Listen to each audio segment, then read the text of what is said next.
1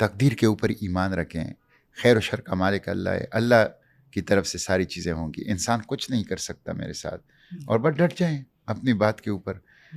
بہت مشکل کام, بہت مشکل کام ہے, اور اس لیے میں کہتا ہوں بہت زیادہ ضرورت ہے لوگ آئیں, زیادہ سے زیادہ لوگ آئیں. دیکھیں, امت کے مسائل کا حل سیاست کی اصلاح میں ہے.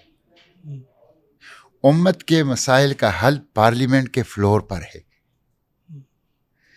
اس لیے یہاں جتنے زیادہ لوگ آئیں گے, نیک لوگ آئیں گے, صالح لوگ آئیں گے, اتنے ہی زیادہ امکانات اصلاح کے بڑھیں گے. تو آئیں, ضرور آئیں. یہ بھی ہمارے پیغمبر صلی اللہ علیہ وسلم کی میراث ہے. خلفائے راشدین جو تھے وہ تو سیاسی میراث ہے اللہ کے پیغمبر صلی اللہ علیہ وسلم کی. جو خلافت ہے وہ ہمارے پیغمبر صلی اللہ علیہ وسلم کی میراث ہے. جس طرح ہمارے لیے ممبر و محراب چھوڑا ہے, درس و تدریس کا حلقہ چھوڑا ہے, اسی طرح ہمارے لیے خلافت چھوڑی ہے, سیاست, ریاست اور مملکت کے رموز چھوڑے ہیں. تو اس کی طرف آئیں, لیکن یہ ہے کہ اپنے اوپر جس کو کہتے ہیں نا ریاضت کریں.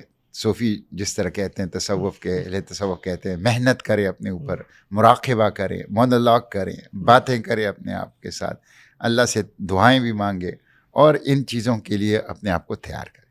ماشاء اللہ. صاحب میں آپ سے غزہ کے کانٹیکس میں پہلا پرسنل سوال کروں گا, اینڈ یہ آن اسکرین کیمرہ کی وجہ سے نہیں ہے. آئی تھنک میں نے کئی دفعہ اسٹوڈنٹس کے سامنے بھی ادروائز بھی کہا ہے کہ آئی ڈونٹ انڈرسٹینڈ کہ کیا ایسی بات ہے کہ اتنا سب کچھ دیکھنے کے بعد بھی, میں اپنی بات کرتا ہوں, میرے جیسے لوگ بہت ساری سطح پہ وہ حق ادا ہی نہیں کر سک رہے جو ہم کر سکتے ہیں. اینڈ دین ہم آپ کو دیکھتے ہیں, اینڈ اللہ سبحانہ تعالیٰ آپ کو بری نظر سے بچائے, آپ سے بہت اور کام لے. دیٹ ایک وہ سرٹن جیسے کہتے ہیں نا ایکٹیویزم کا ڈی این اے یا ایک چپ ہے کہ جہاں بائی فار آپ نے, چاہے وہ فلوٹیلا ہو یا کوئی چیز ہو, حالانکہ بہت اور بھی شاید کیا جا سکتا ہے, بٹ ہم تو شاید اس سطح تک بھی نہیں پہنچ سکتے. ابھی اندر جب کھانے میں یہ بچے کہہ رہے تھے کہ جی نسیہ والے ہمیشہ آتے ہیں, میں آپ کو بتاؤں نہیں, ہم ہمیشہ جا کے وہاں شرمندہ ہو رہے ہوتے ہیں کہ یار ہم اتنے تو آتے بھی نہیں ہیں جتنے وہ کہہ رہے تھے, اور جب آتے بھی ہیں کہ ان بچوں کو دیکھ کے بھی ہو رہا ہوتا ہے کہ اس معاملے میں انہوں نے لیڈ کیا ہے, ہم نے نہیں لیڈ کیا, لائک آرگنائزیشنلی, انڈیویجولی. اینڈ ہم کئی دفعہ بیٹھ کے بات کر رہے ہوتے ہیں کہ یار کیوں ہمارے اندر اتنا درد نہیں ہے, رائٹ, یا کیا کرنا چاہیے کہ ہم اس درد کو بڑھائیں. تو میں تو ذاتی طور پہ آپ سے اور آئی ہوپ کہ جو لوگ آن لائن سن رہے ہوں فائدہ اٹھا سکیں, کہ اگر آپ کوئی ایسی نصیحت کر سکیں پہلے کہ اللہ سبحانہ تعالیٰ نے آپ سے یہ کام لیا ہے, اور اللہ اور بھی بہت لوگوں سے لے رہے ہیں اور بھی لیں آپ سے بھی کام, کہ ہم کیا چیز ایسی کر سکتے ہیں کہ ہمارے اندر وہ امت کی تکلیف ہو. ابھی سوڈان بھی آ رہا ہے, تو 10,000 چیزیں اب دنیا میں جہاں نظر آ رہی ہے ہو رہی ہیں, کہ ہم بھی اٹھیں, ہم نکلیں اس چیز کے لیے, رادر دین کہ ہم ایک اپنی کمفرٹ زون میں جو ہے بیٹھے رہیں. دیکھیں, میں تو خود شرمندہ ہوں, اور جب اس فلوٹیلا پہ میں گیا ہوں اور میں نے غیر مسلموں کو دیکھا ہے 80%, انہوں نے فلوٹیلا آرگنائز کیا, انہوں نے فلوٹیلا کا انیشیٹو لیا, انہوں نے فلوٹیلا کے لیے ملینز آف یورو جمع کیے, انہوں نے اپنے اپنی ریجیمز کا مقابلہ کیا, اور ہم نے ان سے درخواست کی کہ آپ لوگ جا رہے ہیں تو ہمیں بھی چند سیٹیں دے دو. تو ان کی مہربانی ہے کہ انہوں نے اپنے ایک انیشیٹو, اپنی ایک کیمپین کے اندر ہمیں بھی چند سیٹیں دے دی اور ہمیں بھی شامل کر لی. تو جب میں اس فلوٹیلا پہ گیا, میں نے دیکھا, مجھے سخت شرمندگی ہو رہی. 2 عرب ہیں ہم, کل ہم نے شافع محشر کے سامنے جانا ہے, ساقی کوثر کے سامنے جانا ہے, آرام سے گھر میں بیٹھے ہیں, کاروبار میں, روزگار میں, اپنے بچوں کے ساتھ, اور وہ جن کی انسانیت کا صرف رشتہ ہے, وہ اپنے جانوں کو ہتھیلی پر لے کر سمندروں کے سفر پر موت کی آنکھوں میں آنکھیں ڈال کر نکلے, اور ہم وہ جس کو کلمے کا رشتہ ہے, امت محمدیہ کا رشتہ ہے, جن کو شہادت مطلوب ہے, پیغمبر کی رفاقت مطلوب ہے, رب کا دیدار مطلوب ہے, وہ گھر میں بیٹھا ہے. اتنی شرمندگی ہو رہی ہے نا مجھے اس کے بعد, اتنی شرمندگی. اور پھر اس سفر کے دوران جو ان کی کمٹمنٹ تھی, جو ان کی بے خوفی تھی, جو فلسطین کے لیے ان کے اندر جو ایک تڑپ تھی, میں تو دن رات ان کی ہدایت کی دعائیں کرتا تھا کہ یا اللہ بس ان کو ہدایت دیں, پھر یہی ہمارے امام ہیں. تو مجھے تو خود ایک بہت شدید احساس ندامت، ایک شدید احساس شرمندگی لے کے آیا.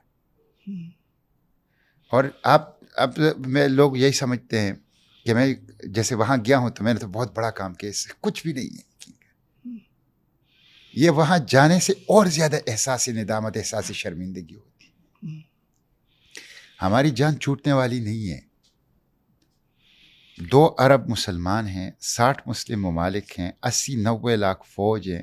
رسول اللہ کی امت گزشتہ 2 سال 1 ماہ سے لائیو اسٹریمنگ جینوسائیڈ میں قتل ہو رہی ہے.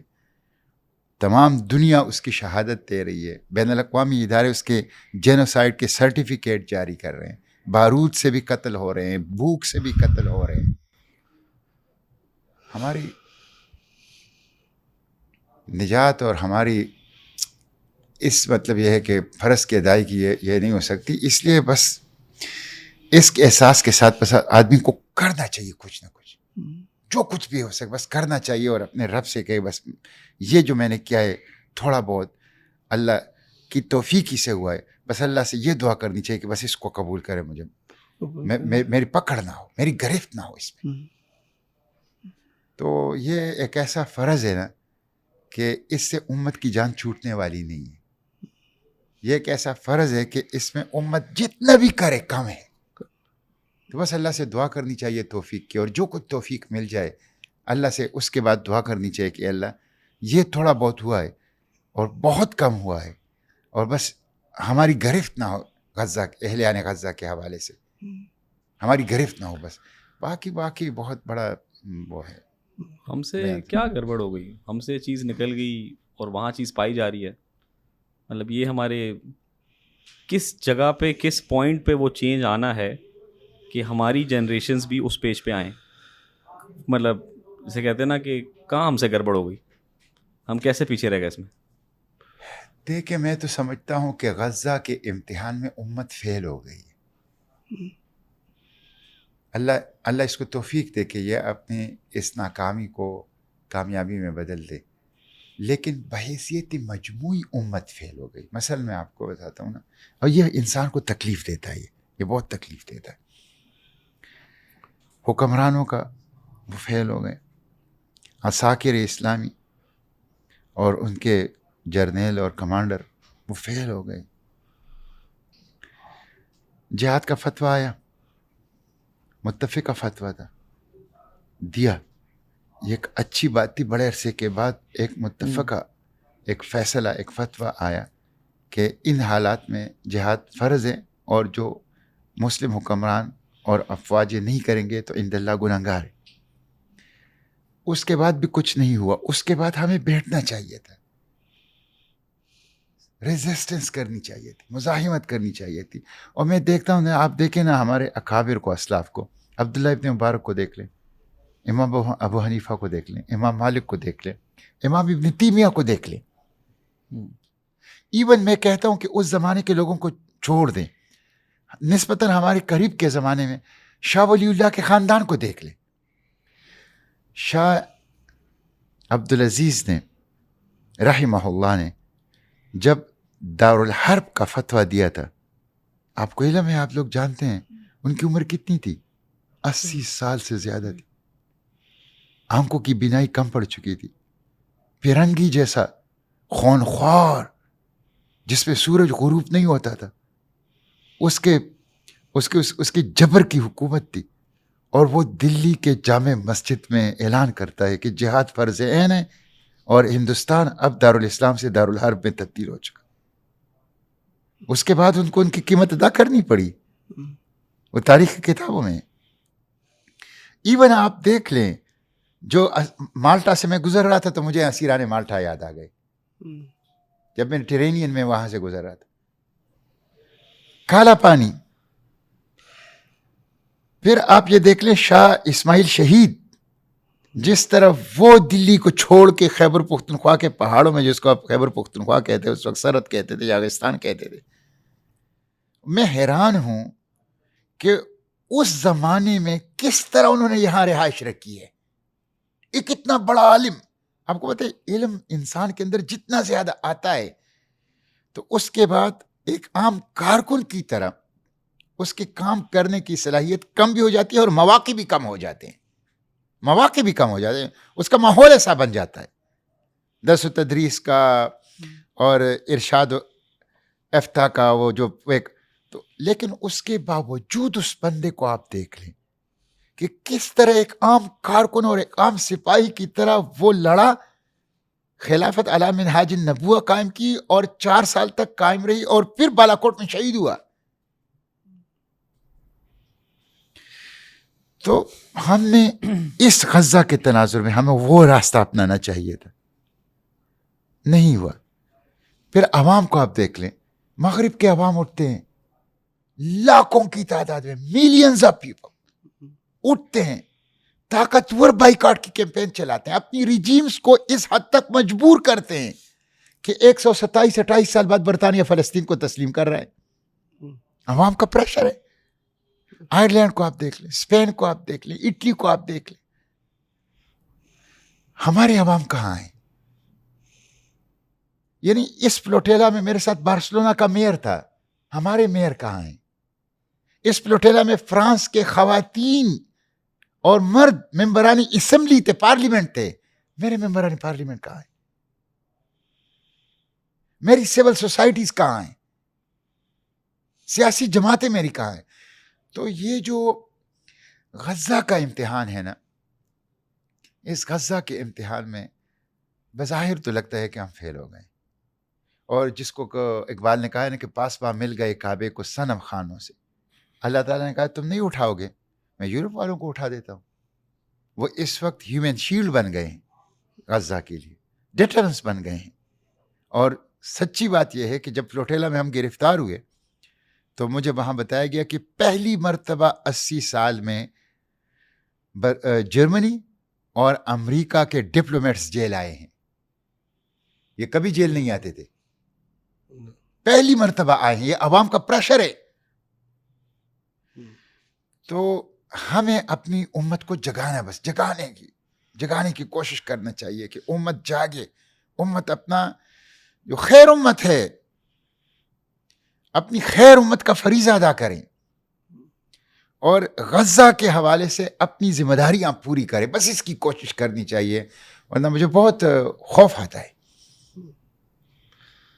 اس میں میں آپ سے ایک چیز اگین پرسنل کیپیسٹی میں پوچھوں گا کہ ہمیں سے ایسے بھائی جو کسی نہ کسی اعتبار سے اللہ کے فضل سے دین کی کسی محنت سے وابستہ ہیں اور کوئی ادارہ چلا رہا ہے, کوئی اسٹوڈنٹ آف نالج ہے, کوئی یونیورسٹیوں میں اسلامک سوسائٹیز چلا رہا ہے, اور آلریڈی گیون کہ کتنی مصروفیت ہوتی ہے, بڑی ایک کیفیت یہ ہوتی ہے جب آپ جیسے لوگوں کے ساتھ بیٹھیں یا وہ کریں تو انسان سوچتا ہے کہ یار یہ سب چھوڑ کے یہی کام کرنے والا ہے. دیٹ کہ یہ پریولیج ہے جو ہم کر رہے ہیں, ناٹ کہ وہ ضروری نہیں ہے بٹ کہ سب کو نکلنا چاہیے, سب کو کرنا چاہیے. اینڈ دین ایک ریالٹی یہ ہے, اور اس میں آئیڈینٹیفائی کریں کہ کمی کہاں ہے یا بیلنس کیسے کرنا ہے, کہ آپ یہاں سے تشریف لے جائیں گے, آپ ماشاء اللہ ایک بڑے مشن پہ بھی ہیں, اس کی بھی ابھی ہم بات کرتے ہیں. ہم نے صبح اسی یونیورسٹی میں جا کے ان بچوں کو اسلام کے بارے میں بھی بتانا ہے, بٹ وہ ایک الگ کانٹیکسٹ ہے. پھر شام آ کے ادھر پڑھانا ہے, وہ الگ کورسز ٹائی ان ہوئے ہیں, سب کچھ ہوا ہوا ہے. تو وہی روٹین ہے جس میں ہم وہ پڑے ہوئے. تو ٹھیک ہے, ان دا لانگ ٹرم پروجیکٹ تو ایک فائدہ شاید نظر آتا ہے کہ کچھ افراد تیار ہو جائیں, بٹ جو امت اس وقت کٹ رہی ہے, میں اپنی اگین بات کروں یا وہ کروں تو ہم نہیں کر پا رہے اس میں. یعنی کہ ہم اسٹوڈنٹس کو کتنا نکالیں, پھر وہ جو پروگرامز یا ڈسرپشن آتی ہے وہ بیلنس کہاں لائے کرتا ہے. دیکھیں خیر اس پہ تھوڑا سا میں آپ کو بتاؤں. لیکن 2 کام ہیں. ایک ہے لانگ ٹرم کام جو آپ کام کر رہے ہیں, یہ بہت اہم ہے. اس کی جو اس کو کہتے ہیں نا کہ اس کی یہ نہ کہیں کہ یہ کام کوئی چھوٹا کام ہے, یا کبھی کبھی اس کی اہمیت حالات کے جبر میں یا ہنگامی نوعیت کی وجہ سے اس کو کم نہ سمجھے. یہ جو کام آپ کر رہے ہیں نا, وہ جو مقاصد بعثت ہے, جو مقاصد نبوت ہے, لقد من اللہ علی المؤمنین اذ بعث فیہم رسولا من انفسہم یتلو علیہم آیاتہ ویزکیہم ویعلمہم الکتاب والحکمہ وان کانوا من قبل لفی ضلال مبین. یہ بیسیکلی وہی کام جو آپ کر رہے ہیں. تو ایک تو اس کو کم نہ سمجھیں. یہ بات ٹھیک ہے کہ بعض اوقات ہمارے اندر ایک پریشر آتا ہے کہ ہمیں حالات کے تناظر میں تھوڑا سا اس کو چھوڑ کے دوسری طرف جانا چاہیے. میں سمجھ رہا ہوں وہ انسان جو کچھ دیکھتا ہے نا وہ دل و دماغ پہ اثر کرتا ہے, لیکن میں پھر بھی آپ لوگوں سے کہوں گا کہ جو کام آپ کر رہے ہیں وہ میں نہیں کر سکتا, وہ اللہ تعالیٰ نے آپ کے لیے مقرر کیا. میں کرنا چاہوں بھی تو میں کیپیبل نہیں ہوں اس کا, آپ ہیں. تو ایک تو اس کو کم نہ سمجھیں, آپ یہ سمجھیں کہ وہ کام اہم ہیں اور ایک حوالے سے آپ اپنی فرائض پوری کر رہے ہیں. دوسرا پھر یہ جو صورتحال اس طرح ہنگامی, اس میں ہمیں تھوڑا سا یہ کوشن رکھنا چاہیے کہ جب اس طرح کے جیسے بعض اوقات ایسے ہنگامی حالات آتے تھے تو ہمارے اکابر اور اسلاف درس و تدریس کی مجلسیں مختصر وقت کے لیے چھوڑ دیتے, لیکن وہ ہمیشہ کے لیے نہیں چھوڑتے تھے, مختصر ہنگامی حالت کے لیے چھوڑ دے. تو اس طرح کے جب حالات آ جائیں تو پھر تھوڑا سا ہمیں اس حالات کے تناظر میں وقت یہاں زیادہ دینے کی کوشش کرنا چاہیے, لیکن جیسے ہی ممکن ہو واپس ہمیں اس روٹین پہ, جس لیے کہ یہ جو کام ہے یہ کھجور کا درخت کاشت کرنا ہے جس کی فصل اور جس کا میوہ نسلیں آئندہ کھائیں گی. تو یہ گہری مضبوط بنیادوں پر امت کی عظمت اور امامت اور قیادت کی جو مال ہے اس کی بنیادیں اٹھانا ہے. تو یہ ہیں, لیکن یہ ہے کہ جس طرح موجودہ صورتحال ہے اس میں پھر آپ کوشش کریں کہ اس طرح کے اس کے لیے بھی وقت دیں. اور ظاہر ہے جب آپ لوگ اس طرح کے پروگرامات میں آئیں گے تو اس کا بنسبت یہ ہے کہ میں آؤں یا ارمغان آئے, اس کے زیادہ اثر ہوتا ہے آپ لوگوں کو دیکھ کے. تو پھر کوشش ہونی چاہیے تو وہ دل کی کیفیت کا اور دل کی اطمینان کے لیے بھی اور اس حالات کے تقاضے کے لیے بھی یہ ضروری کہ پھر ہم اس میں بھی کچھ زیادہ تھوڑا سا وقت دیں. نہیں اس میں تو خیر صاحب ہم تو آپ کو گزارش کریں گے کہ آپ ہمیں اپنا اسٹوڈنٹ سمجھ کے چھوٹا سمجھ کے استعمال کریں. ان بچوں کو بھی ہم نے ہمیشہ کہا ہے کہ بیکاز یہ امت کے لیے کرنا ہے, کسی اس کے لیے وہ نہیں کرنا. شیخ میں آپ سے ایک اور سوال اسی مناسبت سے یہ ضرور پوچھوں گا کہ غزہ کے کانٹیکس میں اور otherwise at a personal level like کبھی آپ نا امیدی نہیں ہوئی آپ کو ان دا سینس کہ کہ ایک انسان تھک جاتا ہے, اکیلا ہو جاتا ہے آپ کو. تو یعنی میں آپ کو اٹس ناٹ لائک کہ آپ اپنی 20s یا 30s میں ہیں, بڑی آپ نے ماشاء اللہ ویسے بھی ہمت کی, وہ فلوٹیلا ہو یا اس سے پہلے بھی ہو, جیل جانا ہے یا وہ ساری چیزیں, کیونکہ کتنے سارے لوگ ہم دیکھتے ہیں جب ان سے بات کرو تو وہ ایک نا امید بھی ہو گئے ہوئے, ناٹ کہ کچھ کیا بھی ہے. تو اگر آپ اس پہ کوئی گائیڈنس دے سکے کہ وہ کیا چیز ہے جو آپ کو موٹیویٹڈ رکھتی ہے یا کیا وہ ہے. میں ایک مثال سے وضاحت کرتا ہوں کہ کچھ لوگ نے شروع میں کچھ لوگوں نے بہت زیادہ ویڈیو کانٹینٹ دیکھا, دین وہ بھی کوئی بہت مفید نہیں تھا کہ ایٹ ٹائمز کہ اتنا انسان ٹراماٹائز ہو جاتا ہے کہ آپ کہ ریسنٹ فینومینا ہے کہ آپ اتنا کچھ دیکھ سکتے ہو بٹ کر کچھ نہیں سکتے. تو پھر لوگوں نے وہ دیکھنا شروع کر دیا, چھوڑ دیا, بوائے کاٹ کیمپین آئی پھر بیکاز وہ بھی چلی گئی ابھی پہ. تو ہم آپ سے پوچھنا چاہیں گے کہ بیکاز آئی تھنک اس ایک معاملے میں آپ اس پوری قوم کے لیے ایک امام کی حیثیت رکھتے ہیں, اور کہ کیا وہ چیزیں جو آپ کو موٹیویٹڈ رکھتی ہیں یا کیا وہ چیزیں جو ہم سب کر سکتے ہیں کہ یہ بات آپ کی ٹھیک ہے, لیکن اس میں 2-3 چیزیں ہوتی ہیں جس کو ہم تھوڑا سا جو مسنگ لنک ہوتی ہے. ایک تو یہ ہے کہ جب آپ کسی چیز کو بطور مشن اپناتے ہیں نا, ایک ہوتا ہے نا حالات کے جبر سے آپ نے کوئی چیز اٹھا لی, آپ کے دل و دماغ متاثر ہو گئے, آپ اس طرف آ گئے, تو اس کی بنیادیں کچی ہوتی اور وہ دیر پا نہیں ہوتی, زیادہ وقت نہیں چلتی. ایک ہوتا ہے ایک چیز کو آپ نے بطور مشن اپنایا, جب بطور مشن اپنایا تو آپ نے مطالعہ کیا ہے, آپ نے اپنے قلب اور ذہن میں اس کو راسخ کیا ہے, آپ نے ڈائجسٹ کیا ہے, ایبزارب کیا ہے, جڑوں میں بٹھایا ہے, اور آپ نے جس طرح آپ لوگ کر رہے ہیں دن کو رات کو مختلف لوگوں سے مختلف الفاظ میں مختلف پیرائے میں وہ چیز بار بار ذہن نشین کی. انسان کا مسئلہ یہ ہے کہ وہ بات کو ایک دفعہ کہنے سے سننے سے نہیں سمجھتا. ایک ہی بات جب آپ اسے بار بار کہیں گے, مختلف اوقات میں کہیں گے, مختلف زبانوں سے کہیں گے, مختلف پیرائیں میں کہیں گے, تب جا کے کہیں وہ ان کے روح کے اندر اتر جاتی ہے. تو مشن کے طور پہ اس کو جب مشن کے طور پہ اس کو لیتے ہیں تو پھر آپ کی سرگرمیوں میں ایک دائمی پن اور ایک پائیدارہ جو ایک اس کی ایک نیچر ہے وہ آ جاتی ہے. ایک تو یہ. دوسری بات یہ ہے کہ جب آپ مشن کے طور پہ تو پھر نا امید نہیں ہوتے. نا امید آدمی کیا ہو, اقبال کہتا ہے کہ نہ ہو نا امید, نا امیدی زوال علم و عرفاں ہے, امید مرد مومن ہے خدا کے رازدانوں میں. تو ناؤمید جو ہے مسلمان مومن ناؤمید نہیں ہو سکتا, اور خود امید کا سب سے بڑا سورس قرآن پاک ہے. جب آپ قرآن پڑھتے ہیں آپ کو یقین کہ آپ قوت دیتا ہے, آپ کو طاقت دیتا ہے, سستی کو, تساہل کو, غفلت کو, ناامیدی کو, جمود کو بالکل ختم کر دیتا ہے.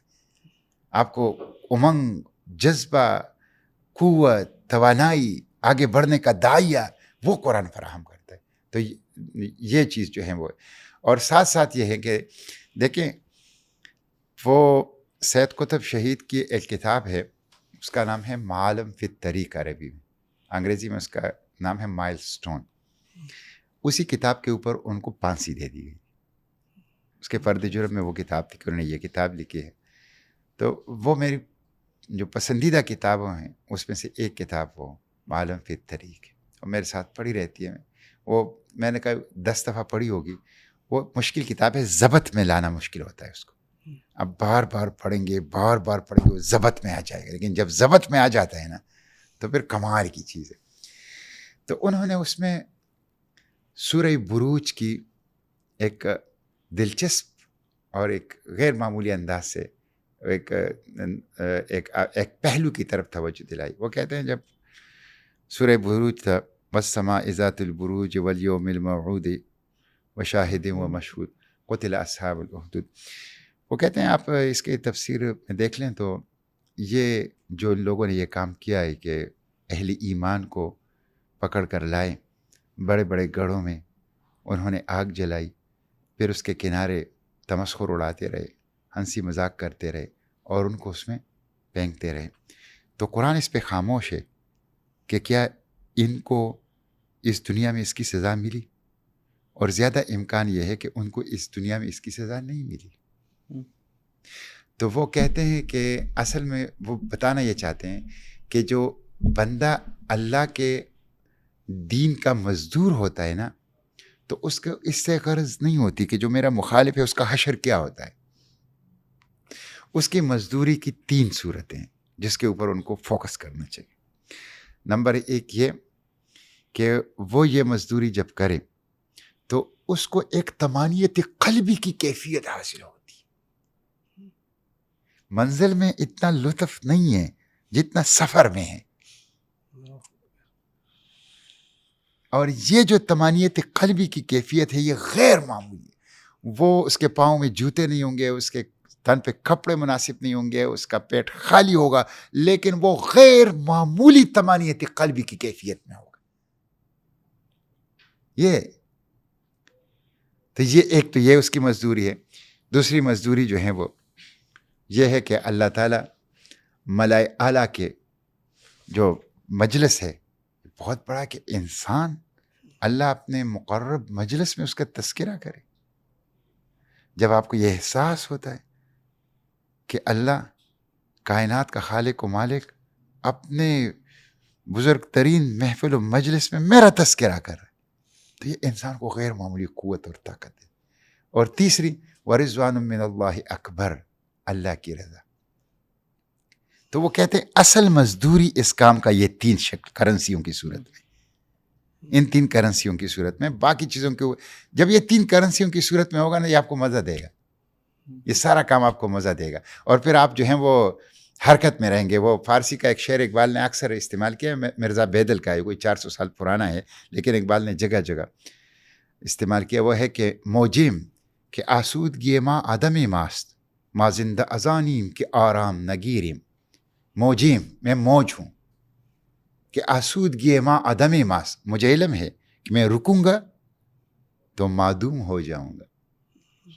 موجیم کہ آسودگی ما عدم ماست, ما زندہ ازانیم کہ آرام نگیریم. میں اس لیے زندہ ہوں کہ میں آرام نہیں کرتا, میں رکتا نہیں ہوں, ٹھہرتا نہیں ہوں. تو یہ جو ہے وہ حرکت جو ہے اس کے اوپر, اور اللہ راستے بھی کھلواتا ہے. آپ دیکھیں نا, کون توقع کر سکتا ہے اہلیان غزہ, مٹھی بھر لوگ پوری عالمی کفر, استعمار اور طاغوت کو اپنی جدید ترین ٹیکنالوجی, اپنی غیر معمولی سفارتی مالیاتی وسائل کے باوجود شکستیں 2-4 کریں گے. یہ جو پیس ڈیل ہوا ہے, اور جس کی تصویر آئی تھی کہ جس میں مجاہدین مزاحمت کار مسکرا رہے ہیں, یہ شکست ہے ان لوگوں کی جو کہتے ہیں مائنس حماس غزہ، اسی حماس کے ساتھ مل کر غزہ کی پیس ڈیل کو لکھ رہے ہیں. تو یہ اللہ تو قدم قدم پر دکھاتا ہے اپنی نصرت کی نشانیاں، اپنی مدد کی نشانیاں. ہم بس اس کو تھوڑا سا بس غور سے دیکھیں. شیخ اس میں اگر میں تھوڑا سا آپ سے فلوٹیلا کے کانٹیکس میں، حالانکہ بیچ میں پہلے بھی بات ہوئی، جب آپ جا بھی رہے تھے اور وہ بھی وہ تھا، تو میں نے کئی مرتبہ بچوں سے بات کرتے ہوئے بھی ایک بات کی کہ ہم شروع میں جب یہ ثانیہ شروع ہوا تو ایک نوشن یہ تھا بڑا کہ جی گورنمنٹ ہمیں اجازت دے تو ہم جائیں گے. وہ بھی ہے، اگر انسان سیلف ریفلیکٹ کرے تو بہت سارے تو شاید ہم میں سے جانا ہی نہیں چاہتے، یا اگر جانے دیا بھی جاتا تو شاید ہم اس وقت تقاضے کھول لیتے ہیں کہ نہیں میں تو یہ کر رہا ہوں، میں فلانا کر رہا ہوں. اینڈ شاید کچھ آپ جیسے صفات لوگ چلے بھی جاتے دس نوشن کی، کیونکہ ہم سیرت تو پڑھتے ہیں جس میں کہ غزوہ آفٹر غزوہ ایک ایسی، یعنی جہاد ایک ایسی حقیقت ہے نا جو آپ کو واقعی موت کے منہ پر لا کر کھڑی کر دیتی ہے، رائٹ. اینڈ جب آپ جا رہے تھے یا ادھر بھی جب رہتے ہوئے جیلز بھی جانا پڑا، سب کچھ، آپ کی فیملی یعنی آپ کے گھر والوں سے تو ایک مرتبہ ملاقات بھی ہوئی ہے، بٹ ایک ایکسٹینڈیڈ وہ ہوتا ہے، یا خود ایک فیئر، ایک وہ نوشن تھا فلوٹیلا پہ ہوتے ہوئے جیسے جیسے منزل قریب آ رہی تھی، پھر جب وہ سولجرز آئے، وہ کیا کیفیت تھی یا کیا چیزیں تھیں جو میں آپ سے جو سننا چاہوں گا کہ less of the story, but کہ کچھ چیزیں شاید آپ کے لیے بھی ایسی ہوں جہاں آپ نے کچھ چیزیں سیکھی یا لرن کی، اور ہم آپ کے اس تجربے سے سیکھنا چاہیں گے کہ کچھ آپ کو ریئلائزیشنز ہوئی ہوں، آپ کی اپنی توقع کیا تھی جاتے ہوئے، کیا امید تھی، کیا ڈفرینٹ ہوا، کیا نہیں ہوا. اس پہ اگر آپ دیکھیں یہ سوچ تو تھی ہمارے گھر میں. یہ فائدہ ہے کہ میرے جانے کے اوپر ساری ایک سوئی تھی، مجھے جانا چاہیے، اور جانے کے حوالے سے ہماری سوچ یہ تھی کہ غفلت اتنی بڑھ گئی ہے اور والیوم اتنا بڑھ گیا ہے ایٹراسٹیز کا، جینوسائڈ کا، کہ اگر ہمیں اپنے ملک کو جگانا ہے تو اس کے لیے ہمیں ہر صورت میں جانا چاہیے. ہمیں کوئی ایسا غیر معمولی کام کرنا چاہیے کہ جس سے یہ جاگ جائے. اس لیے کہ ہم 2 سال سے لگے تھے، سرگرمیوں کی جو انٹینسٹی تھی وہ کم ہوتی جا رہی. ہمیں خود بڑی فکر تھی. ابتدا میں لوگ بہت آتے تھے، جس طرح آپ نے بھی کہا کہ وہ، پھر جیسے جیسے وقت گزرتا گیا لوگ یوز ٹو ہوتے گئے اور ایک معمول بن گیا. پھر اس کے بعد اور ہم بلاتے تھے، پھر نہیں آتے تھے. پھر یہ ہے کہ بعض اوقات تو ریاستی جبر کام شکار ہوتے تو ہمارے ساتھ کوئی ہوتا بھی نہیں تھا. لیکن بہرحال تو ہمیں یہ تھا کہ کوئی ایسا تو غیر معمولی کام کرنا چاہیے کہ جس سے اس قوم کو اٹھایا جائے اور فلسطین کے ساتھ جوڑ دیا جائے. تو وہ ایک چیز یہ تھی کہ کسی طرح ہم غزہ پہنچ جائیں.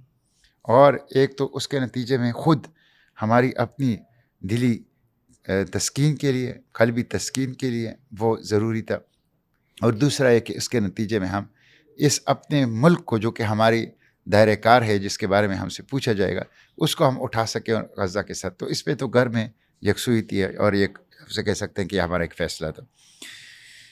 جو چیز نہیں لگی مجھے، یہ تو مجھے پتہ تھا کہ ایکسٹریم رسکی مشن ہے، اس لیے یہاں سے میں وصیت لکھ چکا تھا، اپنے معاملات کلوز کر چکا تھا، اور یہ تھا کہ یہ ایکسٹریم رسکی مشن ہے اور اس میں واپس آنے کا امکان بہت کم ہے. پھر میرا یہ تھا کہ جب وہاں ہم ٹریننگ لے رہے تھے تو اس ٹریننگ کے آخر میں اعلان کر دیا گیا کہ آپ لوگ کشتیوں پہ بیٹھنے سے پہلے اپنے سوشل میڈیا اکاؤنٹس واش کر لیں، اور اس سے حماس کے حمایت میں اور اسرائیل کے خلاف جتنا مواد ہے وہ ہٹا دیں. اس لیے کہ جب یہ انٹرسیپٹ کریں گے تو سب سے پہلے آپ کا پاسپورٹ جب آپ لیں گے تو آپ کے سوشل میڈیا اکاؤنٹ تک ایکسیس کریں گے، اور اس کے بعد اس سوشل میڈیا اکاؤنٹس کی بنیاد پر آپ کے پاس خلاف فریش جو چارج شیٹ ہے وہ دے سکتے ہیں. لوگوں نے کر بھی لیا، لیکن میں نے کہا یہی سوشل میڈیا ایکٹیویٹی ہی تو ہمارا اثاثہ اور سرمایہ ہے، تو میں تو اس کو ڈیلیٹ نہیں کروں گا. تو یہ ساری چیزیں پیش نظر تھی کہ، اور میں ان کے لیے ایسا تھا کہ میں ان کے لیے کوئی اجنبی نہیں تھا. میں آپ کو ایک واقعہ سناؤں کہ میں شراکہ ان کے ایک گورنمنٹ NGO ہے زائنس کی، تو وہ عالم اسلام کو انہوں نے فوکس کیا ہے کہ ایکسیپٹیبلٹی پیدا کرتے ہیں عالم اسلام میں اسرائیل کے لیے. تو وہ مختلف لوگوں کو مسلم کنٹری سے بلاتے ہیں سرکاری خرچ پر، اسے اسرائیل میں وزٹ کراتے ہیں، اور پھر اس کو مشرقی یورپ میں جو ہولوکاسٹ کے آثار ہیں وہاں لے جاتے ہیں اور پوری ان کی قسم کی زیارتیں کراتے ہیں، اور وہ ان کے ساتھ ظاہر ہے جس طرح ان کا. تو ایک دفعہ میں نے اخبار میں خبر پڑھی کہ ایک پاکستانی وفد شراکہ لے گیا ہے اسرائیل. تو میں نے جتنی معلومات لے سکتا تھا وہ میں نے معلومات دی، اور میں پارلیمنٹ کے فلور پہ کھڑے ہو کے میں نے بہت سخت باتیں کی، اور میں نے کہا کہ اگر یہ پاکستانی ہو تو اس کو تو فوری طور پر گرفتار کیا جائے، لیکن اگر اوورسیز پاکستانی ہو اور ڈوئل نیشنل ہو جس کا زیادہ امکان ہے تو ان کی کم از کم پاکستانی نیشنلٹی کینسل کر دی جائے، اس لیے کہ انہوں نے ریاست پاکستان کے چہرے کے اوپر کالک مل دی. مجھے ایک بندے نے پھر فون کیا، وہ ملا بعد میں، جو کہ امریکن پاکستانی تھا اور خیبر پختونخوا کا تھا. تو جب میں ڈاکٹر عافیہ سے ملنے کے لیے امریکہ گیا تو وہاں پھر وہ مجھ سے ملاقات کے لیے آیا. تو اس نے مجھے کہا کہ آپ نے جو تقریر کی نا پارلیمنٹ میں وہ ہم نے تل اویو میں سن لی. تو اس وفد میں 2 پاکستانی سرکاری افسر تھے، اور جب آپ نے تقریر کی تو دونوں نے سامان پیک کیا اور فوراً بھاگ آئے کہ یہ تو ان کو پتہ چل گیا. حالانکہ مجھے ان کا پتہ نہیں چلا تھا، مجھے تو صرف شراکہ کا پتہ چلا. اس میں 18 اور 19 گریڈ کے 2 پاکستانی افسر بھی ہیں. بہرحال وہ کہتے ہیں کہ جب یہ وہ چل آئے تو اسرائیلیوں کو بھی تھوڑی سی تشویش پیدا ہو گئی. تو میں نے، وہ بہت سیکولر امریکن پاکستانی ہیں، کہتے ہیں میں نے ان سے کہا اسرائیلیوں سے کہ سینیٹر مشتاق کو میں بہت اچھی طرح جانتا ہوں، یہ بندہ معقول ہے، ان کو انگیج کرو، ان کو انگیج کرو. تو کہتے ہیں پھر وہ مجھے شک کی نگاہ سے دیکھتے ہیں کہ سینیٹر مشتاق کو فیڈنگ آپ نے کی ہے کہ اس طرح پاکستانی لوگ، کہتے ہیں آپ کی وجہ سے مجھے پھر شک کی نگاہ سے دیکھ. تو انہوں نے مجھے کہا کہ آپ کے بارے میں پوری کی پوری معلومات ہیں ان کے پاس. تو ایسا نہیں تھا کہ میں ان کے لیے اجنبی نہیں تھا. تو اس لیے مجھے تو تھا کہ میں تو زندہ نہیں پہنچ پاؤں گا، اور زندہ اگر پہنچ گیا تو زندہ جیل سے باہر نہیں آؤں گا. لیکن جانا تھا اس لیے کہ اور کوئی راستہ تھا نہیں، اور کوئی ایسا کام تھا نہیں جس سے اس پاکستان کو جگایا جائے اور اس کو فلسطین کے ساتھ اٹیچ کیا جائے. اور کوئی نہیں تھا. ہم نے کر لیا. 2 دفعہ میں اڈیالہ جیل گیا، مظاہرے کیے، دھرنا دیا، پروگرامات کیے، ہڑتال کیے، نتھنگ. تو جب میں روانہ ہو گیا، تشویش تو تھوڑی فطرت ہے، خوف انسان کی فطرت ہے تو تھا. لیکن جیسے جیسے میں روانہ ہو گیا نا، خوف سے ماورا ہوتا ہے، بالکل ماورا. اور میں کہتا ہوں یہ غزہ کی زمین کی کشش ہے. دیکھیں افغانستان پر روس کا حملہ ہوا، 40 لاکھ لوگ مہاجر ہوئے. پھر امریکہ کا حملہ ہوا، 40 لاکھ لوگ مہاجر ہوئے. وہ 24 لاکھ لوگ ہیں، 2 سال سے جینوسائیڈ وہاں جاری ہے. ان کو آفر ہے، ان کو پیشکش ہے، جارڈن جائیں، آپ سینائی ڈیزرٹ جائیں، بیروت جائیں، آپ امریکہ اور یورپ کی نیشنلٹی لیں، پیسے لیں، کاروبار لیں. وہ بچوں کو ٹکڑے ہونا اپنی آنکھوں کے سامنے برداشت کرتے ہیں، لیکن زمین چھوڑنا گوارا نہیں کر رہے. تو یہ قوت اور طاقت کہاں سے آ گئی؟ یہ بے خوفی کہاں سے آ گئی؟ یہ صبر و استقامت کیسے آ گئی؟ یہ اس زمین کی برکت ہے. ارض الانبیاء ہے، قرآن نے اسے ارض مبارکہ کہا ہے. یہ اس کی برکت. تو جیسے جیسے آپ قریب ہوتے جاتے تھے نا، آپ بالکل موت کے خوف سے ماورا ہوتے جاتے. اور یقین کریں، انسان کی جو کیفیت ہے کہ وہ موت سے ڈرتا ہے، رزق کے جو چھیننے ہیں اس سے ڈرتا ہے. لیکن جیسے جیسے آپ قریب ہو جاتے ہیں، جو اقبال نے کہا ہے نا کہ دو عالم سے کرتی ہے بیگانہ دل کو، عجب چیز ہے لذت آشنائی، وہ بالکل آپ کو ماورا کر دیتا. یہ ایک کیفیت ایسی تھی جو میری 53 سال میں میری عمر جا رہی ہے، میں نے کہیں یہ کیفیت نہیں دیکھی، کہیں یہ کیفیت نہیں دیکھی کہ آدمی موت کے خوف پر حاوی ہو جائے. آخری ویڈیو جو میری بنی تھی وہ میں نے اپنے موبائل سے نہیں، ایک کولیگ تھا میرا، اس نے اپنے موبائل سے بنائی تھی، اور اس کے 24 گھنٹے بعد جو ہے ہماری انٹرسیپشن ہو گئی. تو اس میں تو وہ ہائی رسک زون میں تھا اس وقت میں، اور اس وقت ڈرون ہمارے اوپر چڑھ رہے تھے، کوڈ کاپٹر، ہیگزا کاپٹر، ہیلی کاپٹر، اور ارد گرد ہمارے اسرائیلی کمانڈوز کی کشتیاں نظر آنی شروع ہو گئی تھی، اور ایکسٹریم ریسکی زون میں تھے. لیکن اس وقت جو کیفیت تھی میری، وہ میں نے اس ویڈیو میں بیان کی ہے کہ جیسے ہمیں ایسا محسوس ہو رہا ہے جیسے موت ہم سے آگے بھاگ رہا ہو، ہم اس کے پیچھے ہو کے اس کو پکڑ لیں. تو یہ غزہ کی جو ہے نا یہ کیفیت ہے غزہ کی. یہ ایک یونیک تجربہ تھا میرے لیے جو میں نے غزہ کی سرزمین سے اپنے قلب اور اپنے ذہن کے اندر جو ہے وہ محسوس کیا, اور یہ تجربہ مجھے کہیں اور نہیں. یہ کہتے ہیں جب آپ کو لے جایا گیا, یا جیسے آپ پہلے بھی بات کر رہے تھے کہ جو نان مسلمس تھے باقی, جب آپ کی ون آن ون ان سے انٹریکشن ہوئی یا وہ ہوا, تو اس میں اگر آپ کوئی چیز بتا سکیں ہمیں وضاحت کے اعتبار سے کہ وہ لوگ ہم ان کے لیے کہ کیا عجیب ان کی کیفیت ہے یا کیا چیز ہے جو ان کو اس کانٹیکس میں نا پش کری جا رہی ہے. اس میں ایڈ کرنا چاہوں گا کہ آئی کین امیجن کہ ایز بینگ مسلم شاید اللہ کا ذکر ہے, نمازیں ہیں, تو آپ ان کو کس کیفیت میں دیکھتے تھے, اور وہ اپنا اینکر اور اسٹرینتھ کس چیز سے لے رہے تھے, اور مطلب عملاً کس چیز سے وہ یہ اسٹرینتھ لے رہے تھے؟ دیکھیں جو اللہ کے پیغمبر صلی اللہ علیہ وسلم کی حدیث شریف ہے نا کہ انسان فطرت پہ پیدا ہوتا ہے, پھر یہ اس کے والدین ہوتے ہیں جو اس کو یہودی بنا لیتے ہیں, نصرانی بنا لیتے ہیں. یہ وہ لوگ تھے جو تھوڑے تھے مغربی تہذیب, مغربی دنیا کے, جو فطرت پہ تھے, جن کا ضمیر زندہ تھا, حریت فکر جن کے اندر تھی. اور خود یہ جو انسان فطرت پر ہو اور زندہ ضمیری کی دولت سے مالا مال ہو, یہ اسلام کی طرف آنے کا پہلا درجہ ہے, اور یہ بھی بہت بڑی نعمت ہے. یہ وہ زندہ ضمیری تھی ان کی, یہ وہ فطرت کی قربت تھی ان کی, کہ ان کو فلسطین سے محبت تھی. اور ایسا نہیں ہے کہ صرف انسانی حقوق اور جینوسائڈ, وہ آپ دیکھیں نا گریٹا کے ورڈنگ آپ دیکھ لیں کہ جو ہماری گلوبل سموتھ لوٹھیلا ہے وہ کہتی تھی, یہ وہ الفاظ استعمال کرتی تھی کہ یہ anti Zionist, anti apartheid, anti racist, anti colonial, anti secular move ہے. اب آپ پورے اسرائیل کی جڑوں پہ تیشہ چلا رہے ہیں آپ. تو وہ کوئی ایسی جزوی بات نہیں کرتی تھی کہ ہاں انسانی حقوق طلب ہو رہے ہیں اس لیے ہم آئے ہیں. وہ کہتے تھے کہ فلسطین کی آزادی اور اسرائیل کا خاتمہ, پوری بات کرتے تھے.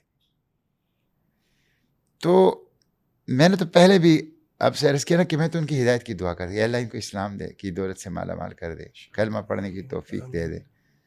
اور باقی جس انداز سے ان کو آپ مطلب یہ ہے کہ وہ بات کرتے ہیں, مکمل بات کرتے ہیں, جس طرح انہیں گریٹا یہ کہتی ہے کہ اگر میں 100 کلو آٹا پہنچا سکوں غزہ اس محاصرے کو توڑ کر, اور اس میں میری جان چلی جائے, تو میں سمجھوں گی کہ میری زندگی ٹھکانے لگ گئی.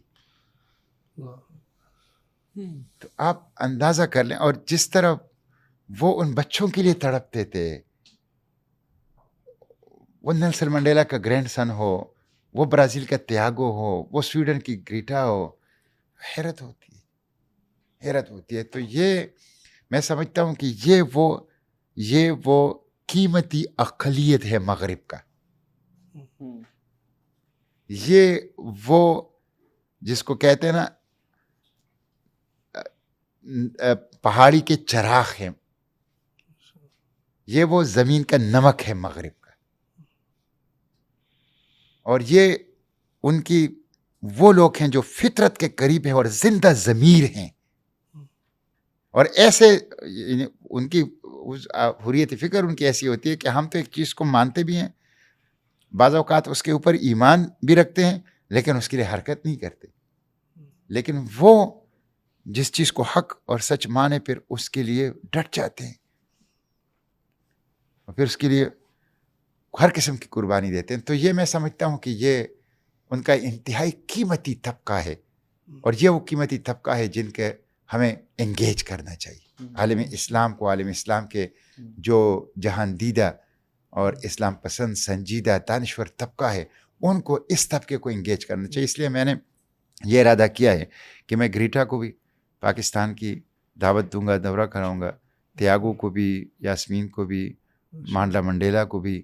اللہ نے موقع دیا, ممکن ہوا, تو ارادہ ہے کہ ہم انشاءاللہ مناسب موقع پہ ان کو پاکستان لائیں گے. انشاءاللہ.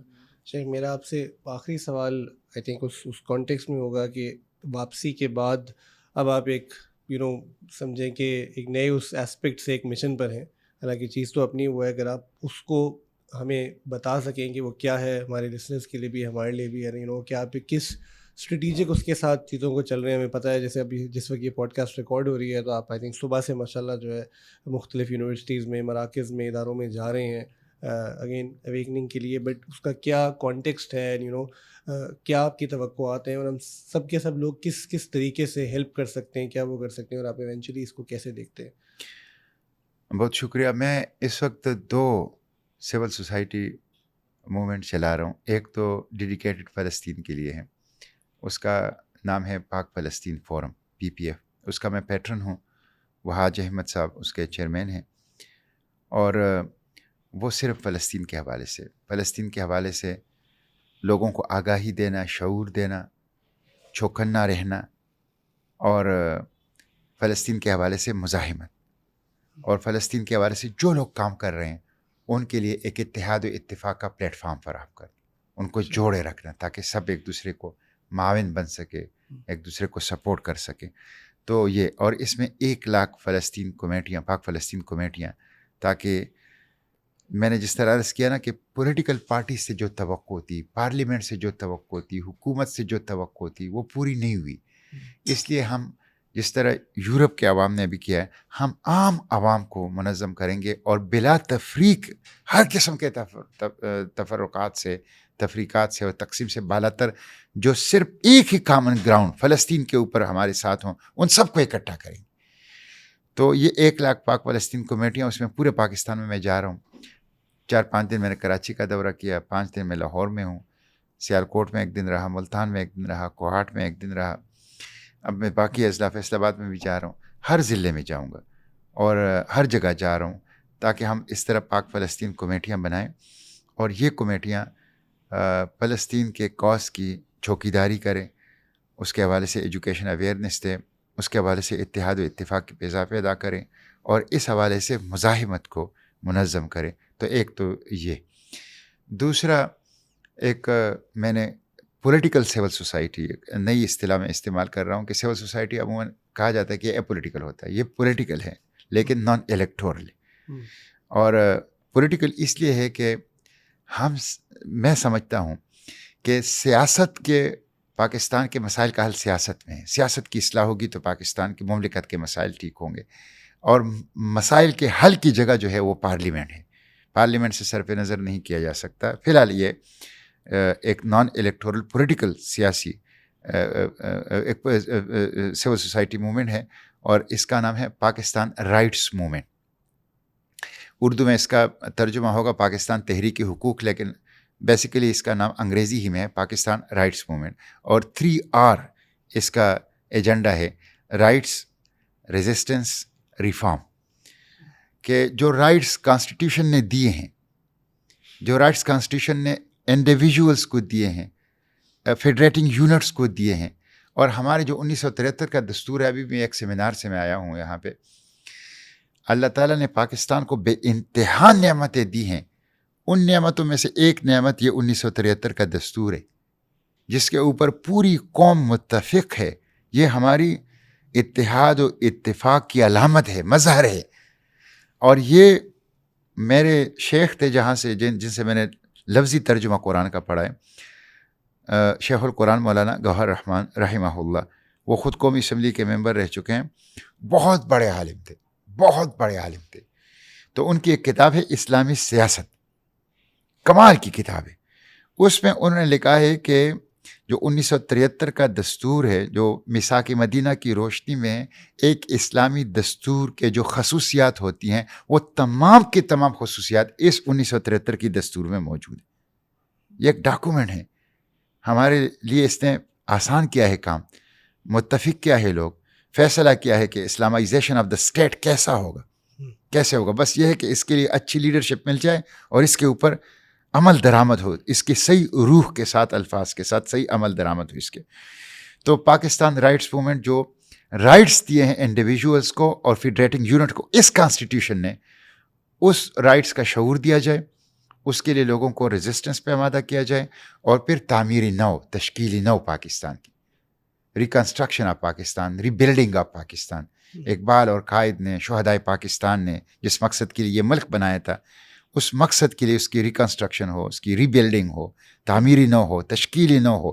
تو یہ PRM پاکستان رائٹس موومنٹ کا وہ ہیں، اور اس کے لیے بھی میں ابھی اسلام آباد میں ایک آفس بنا رہا ہوں، اور پورے لوگوں کو اس کے لیے جو ہے وہ متفق کروں گا، اس کے لیے کوشش جدوجہد کروں گا، اور اس کا مقصد ہی یہ ہے کہ پاکستان میں سیاست کی اصلاح کی جائے، اور جو ٹرسٹ ڈیفیسٹ ہے پولیٹیکل پارٹیز کے اوپر، پولیٹیکل لیڈرشپ کے اوپر، SVQM کو فیل کیا جائے.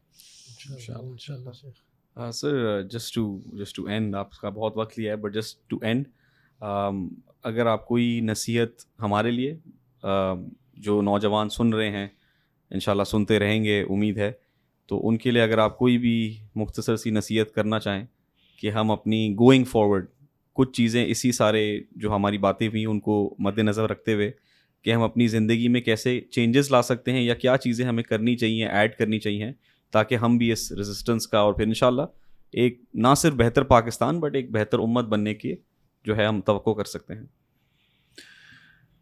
دیکھیں، ایک تو میں آپ لوگ تو خیر اساتذہ کرام ہیں، دین کے علم اور علوم نبوت کی اشاعت کر رہے ہیں، بہت بڑا کام ہے. میں کیا نصیحت کروں گا، میں تو خود آپ لوگوں سے نصیحت لیتا ہوں، لیکن میں صرف درخواست کروں گا، اور ایک آپ سے کہہ سکتے ہیں اپنا احساس آپ کے ساتھ شیئر کروں گا کہ آپ لوگ بہت بڑا کام کر رہے ہیں، اس کو جاری رکھیں. بہت بڑا کام کر رہے ہیں، اس کو جاری رکھیں. اور پھر خصوصاً تعلیم یافتہ طبقے میں تعلیم یافتہ لوگ جب دین کا کام کرتے ہوں، اس کا مطلب ہے ان کے علمی سطح، ان کے نفسیات، ان کے مزاج اور ان کی زبان میں آپ ان کو دین سکھا رہے ہیں. یہ بہت کم مواقع ہوتے ہیں، بہت کم لوگوں کو یہ مواقع ملتے ہیں. یہ غیر معمولی توفیق ہے جو اللہ نے دی ہے. آپ اس کو جاری رکھیں، اس کو مزید ریفائن کریں، اس کو مزید ایکسپینڈ کریں، اس کو آگے بڑھائیں، اس کے لیے غور و فکر کریں. یہ بہت بڑا کام ہے، قرآنی مشن ہے، پیغمبری مشن ہے، جس کو انجام دینے کی توفیق اللہ تعالیٰ نے آپ کو دی ہے، اور یہ بہت بڑی خوش بختی ہے، نیک بختی ہے. تو ایک تو اس کو جاری رکھیں. دوسرا، نوجوانوں کے لیے میں یہ ہوں کہ میں پاکستان کے نوجوانوں سے صرف یہ کہوں گا کہ دیکھیں، ہمارے اس معاشرے میں بہت ظلم ہے اور بہت استحصال ہے، اور یہ اسلام کی نفی ہے. علامہ اقبال نے اپنے ایک فارسی شعر میں کہا ہے نا کہ چیست قرآن خواجرہ پیغام مرگ دستگیری بندے بے ساز و برگ. قرآن کیا ہے؟ چیست قرآن خواجرہ پیغام مرگ، استحصالی قوتوں اور ظلم کی طاقتوں کے لیے موت کا پیغام ہے. دستگیری بندے بے ساز و برگ، اور جو پسا ہوا، غریب، کمزور، ناتواں، مجبور، درد مند، مصیبت کے مارے ہوئے، تکلیفوں میں مبتلا طبقہ ہے، ان کے لیے امید کی، آگے بڑھنے کی، اٹھنے کا پیغام ہے قرآن. یہی قرآن ہے، یہی اسلام ہے. تو میں نوجوانوں سے کہتا ہوں، اتنا شدید استحصال ہے اور اتنا شدید ظلم ہے اس سوسائٹی میں، ظلم پہ خاموش نہ رہیے، ظلم کے خلاف بولیے، ظلم کے خلاف شعور دیجیے، ظلم کے خلاف کھڑے ہونے کی ہمت پیدا کیجیے. مظلوم کے سر پر دست شفقت رکھیے، ویکٹم کے ساتھ کھڑے ہو جائیے، مظلوم کے ساتھ کھڑے ہو جائیے. مظلوم کو بے بس نہ چھوڑیے، بے سہارا نہ چھوڑیے، خواہ اس کی کوئی بھی قیمت آپ کو ادا کرنی پڑے. زندہ معاشروں کی یہی نشانی ہوتی ہے کہ وہاں لوگ ظالم کے خلاف مزاحمت کرتے ہیں، مظلوم کا ساتھ دیتے ہیں. اور یہ تفریق نہیں دے، کوئی حجاب، کوئی دیوار، کوئی لکیر، وہ بالکل نہیں کھینچتے. ظالم ظالم ہے، وہ جو بھی ہو، جتنا بھی طاقتور ہو، بے خوف ہو کے اس کے خلاف کھڑے ہو جائیے. اور مظلوم جو بھی ہو، جہاں کا بھی ہو، بس اس کے ساتھ کھڑے ہو جائیے. اس کی سب سے بڑی میرٹ یہ ہے کہ اس کی حق تلفی ہو رہی ہے، وہ مظلوم ہے، وہ درد مند ہے، وہ بے کس ہے، وہ بے سہارا ہے، مصیبت اور تکلیف کا مارا ہوا ہے. تو اس کے ساتھ بس کھڑے ہو جائیے. یہ جس سوسائٹی میں ہوتی ہے وہی سوسائٹی سروائیول کرتی ہے، وہی سوسائٹی بقا پاتی ہے، دوام پاتی ہے. تو یہ میری بس نوجوانوں سے گزارش ہے. بہت شکریہ. جزاک اللہ خیر سینٹر صاحب، اللہ آپ کو بہت جزائے خیر دے، آپ کے مشن، آپ کی ایفرٹ کو قبول کرے.